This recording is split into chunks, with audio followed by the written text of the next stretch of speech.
Today, I got a call that every real estate investor dreads. To spin it, this is the most extreme example of how I deal with rental property house repairs from out of state. As an added bonus, I will give some tips onto how to avoid massive repair bills on your rental property.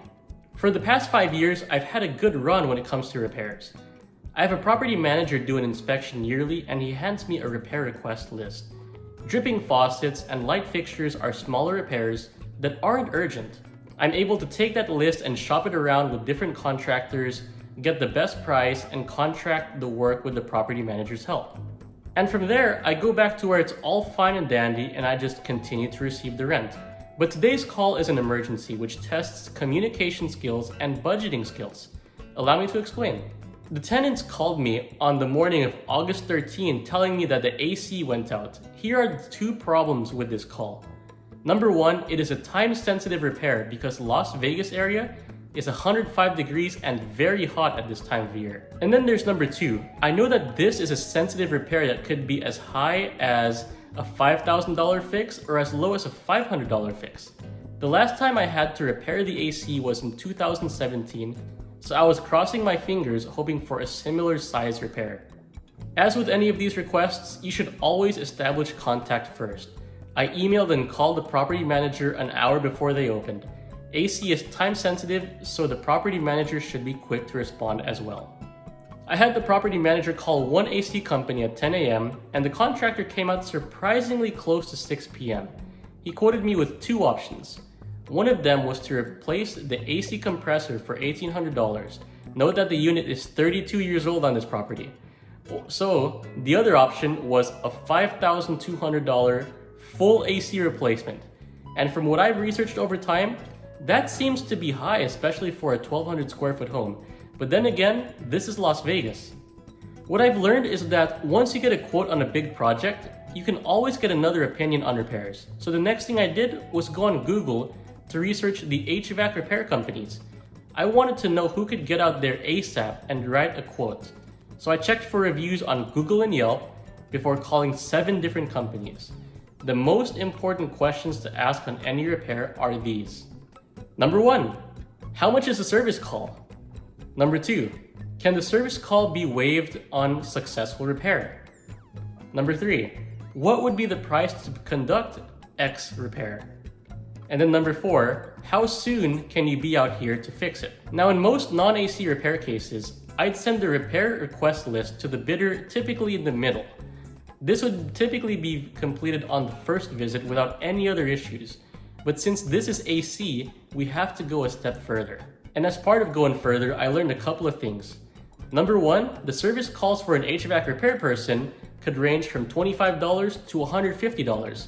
And if you need the same day repair or same day service, some people actually charge $100 more to come out. And for something as specific as a compressor replacement, some companies will give you a price list and some won't. So for example, I got that quote for $1,800, but I also got a quote for $2,500 as well. Another thing I learned, and something that many of you guys should know, is when you're buying an older rental property, some HVAC companies won't repair an R22 Freon system. So for those of you that are buying rental properties, this is very important. Here's a knowledge check. R22 is a Freon that is prevalent on older AC units. It's been phased out by the EPA in favor of newer R410A units. If you buy a rental house with an AC that's about 10 years old, the R22 is costly to recharge and becomes more scarce over the years.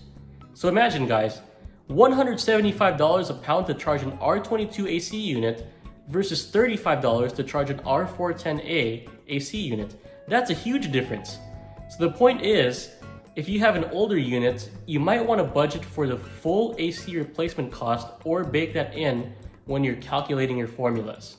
Next, I ended up scheduling 2 other HVAC companies with a $25 call fee. They came in the morning. The first one said that it would just be the start capacitor, which would cost $489 to fix. Now the second one said that the capacitor, which at other HVAC companies said, that was actually fine, but the compressor was bad, and he recommended that I just replace the whole AC unit. So now it's time to make a huge financial decision. I had 2 quotes come out and their costs laid out from $5,000 to $7,500 just for the full AC replacement. But now guys, since I'm planning to keep the house for a very long time, I decided to replace the whole system rather than just the compressor.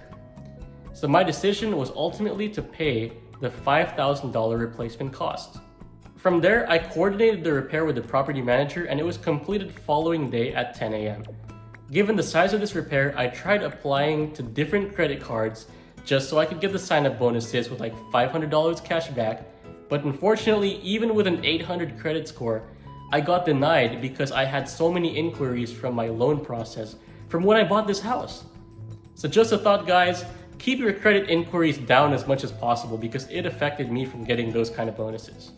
Some of you may be wondering, how do you reduce big repair requests like this? Just like you, I would also like to avoid a $5,000 repair bill, so here are some tips. When you go through the purchase process of your house, go through the inspection report in detail.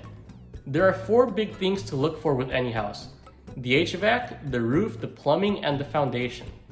If the AC is older than 10 years, if the roof is older than 20 years, if the foundation is slightly sinking, or if the plumbing is copper, those are some red flags that I look for larger repair. In the worst case scenario after closing, you may end up with a $5,000 repair bill for each of those items. So if those things have been recently replaced, which people would typically put in the description, and if they're within the life range, you know that you won't be hit with a big bill like this for a while.